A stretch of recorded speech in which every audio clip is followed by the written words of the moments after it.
तो बेईमानी करे मोदी जी और जेल जाए मनीष सिसोदिया।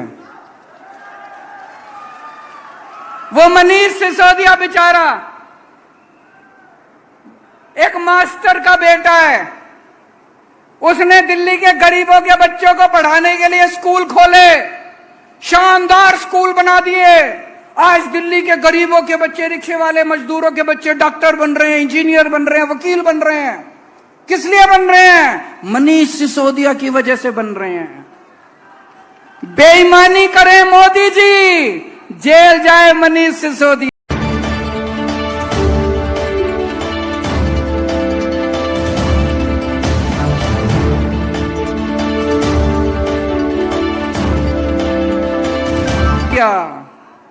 एक वो गाना है ना, ऐसा कलयुग आएगा, दाना चुनेगा हंस, चुनेगा दाना, दुनका कौवा मोती खाएगा। कलयुग आ गया। इन्होंने 10 साल में भारत देश का बेड़ा गर्क कर दिया। इन्होंने नोटबंदी करी,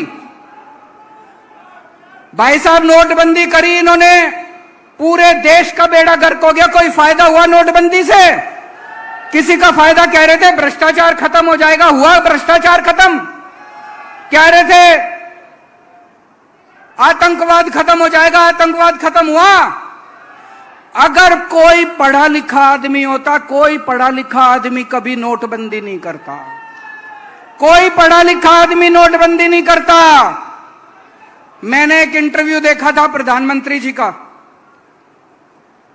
इंटरव्यू करने वाले ने से पूछा प्रधानमंत्री जी से, प्रधानमंत्री जी आप कितने पढ़े लिखे हो? बोले मैं गांव के स्कूल गया हूं, बस कॉलेज नहीं गया। उनका भाषण सुना, भाषण में वो कह रहे केवल गांव के कॉलेज नहीं गया। दोस्तों मैं आज पूछना चाहता हूं आप लोगों से, भारत एक महान देश है। भारत का प्रधानमंत्री पढ़ा लिखा होना चाहिए कि नहीं होना चाहिए? क्या एक अनपढ़ आदमी भारत की अगुवाई कर सकता है? भारत को पढ़ा लिखा प्रधानमंत्री चाहिए कि नहीं चाहिए? मैं आपको एक कहानी सुनाता हूं। मैं आपको एक कहानी सुनाता हूं। कहानी का शीर्षक है, किस किसने सुनी हुई है? चौथी पास राजा। ये कैसे, ये कहानी ये दिखाती है कि कैसे अगर किसी देश में कोई अनपढ़ राजा आ जाए तो वो देश का बेड़ा गर्क कर देता है। ये एक महान देश की कहानी है। ये एक ऐसे राजा की कहानी है जो राजा भ्रष्टाचारी था, अनपढ़ था, अहंकारी था, और उसने कैसे उस महान देश का बेड़ा गर्क कर दिया। एक महान देश था, बहुत महान देश, बहुत पुराना देश। उस देश के एक गांव में, एक गरीब परिवार में एक छोटे बच्चे ने जन्म लिया। परिवार बहुत गरीब था।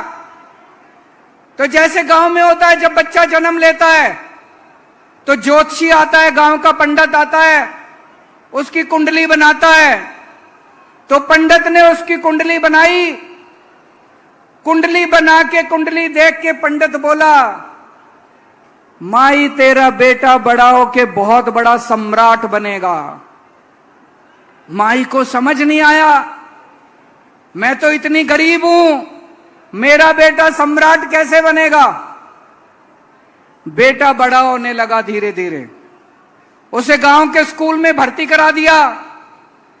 बेटे का पढ़ाई लिखाई में मन लगता नहीं था, बड़ी मुश्किल से उसने चौथी पास करी। उसके बाद उसका स्कूल से नाम कटवा दिया। घर का खर्चा नहीं चलता था। गांव के पास एक रेलवे स्टेशन था। वो बच्चा उस रेलवे स्टेशन पे जाके चाय बेचने लगा, घर का खर्चा चलाने के लिए।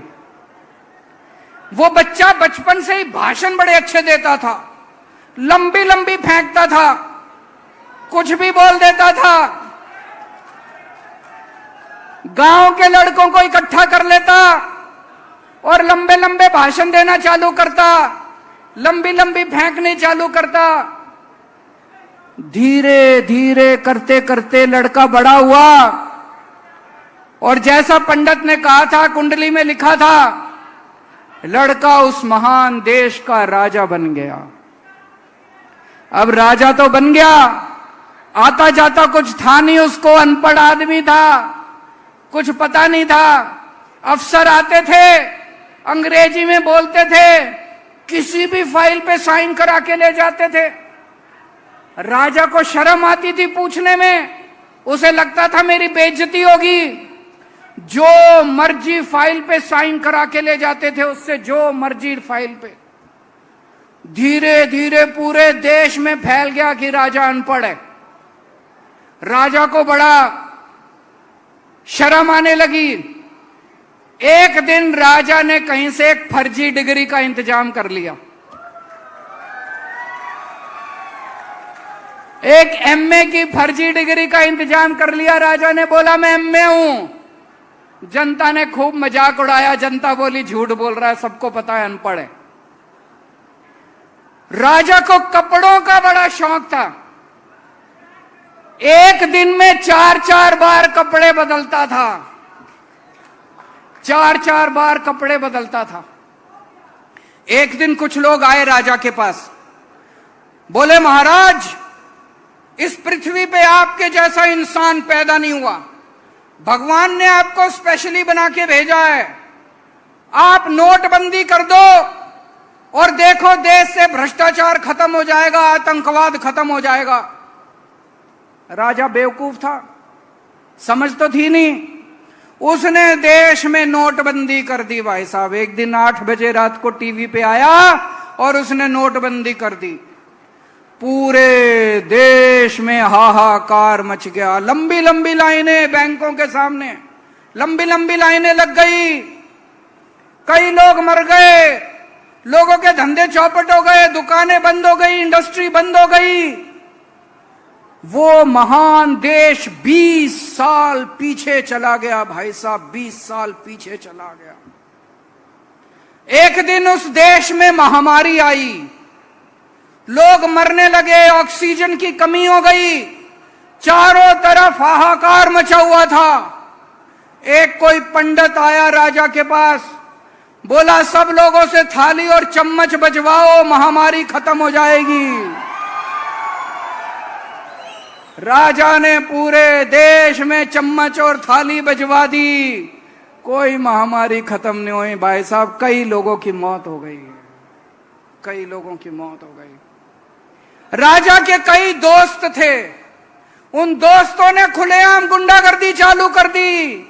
उन दोस्तों ने बैंकों को लूटना चालू कर दिया। उन दोस्तों ने इधर उधर लड़कियों को छेड़ना चालू कर दिया। एक बार हद हो गई जब उस राजा के एक दोस्त ने उस देश की अंतर्राष्ट्रीय खिलाड़ियों को छेड़ दिया, कुश्ती की पहलवान खिलाड़ियों को। चारों तरफ हाहाकार, चारों तरफ बलात्कार, लूटमार। इतनी महंगाई हो गई, इतनी महंगाई। और राजा एक नंबर का भ्रष्ट था, सब चीजों में पैसे लेता था, सब चीजों में पैसे। ऊपर आसमान में सारे देवताओं ने देखा, पृथ्वी पे महापाप हो गया, चारों तरफ हाहाकार मचा हुआ है। सारे देवताओं ने मिलके मीटिंग करी और सारे मिलके शिवजी महाराज के पास गए। बोले हे महाराज कुछ करो, पृथ्वी के ऊपर महापाप हो गया, हाहाकार मचा हुआ है। ऊपर से शिवजी महाराज ने आकाशवाणी करी। 140 करोड़ लोग उस महान देश के, सबको शिवजी ने ललकारा और बोला तुम एक महान देश के लोग हो, सब लोग उठो, सब लोग जागो और इस अहंकारी, भ्रष्ट और अनपढ़ राजा को उखाड़ के फेंक दो। और अगले चुनाव के अंदर उस अनपढ़ राजा को जनता ने उखाड़ के फेंक दिया। दोस्तों, उसके बाद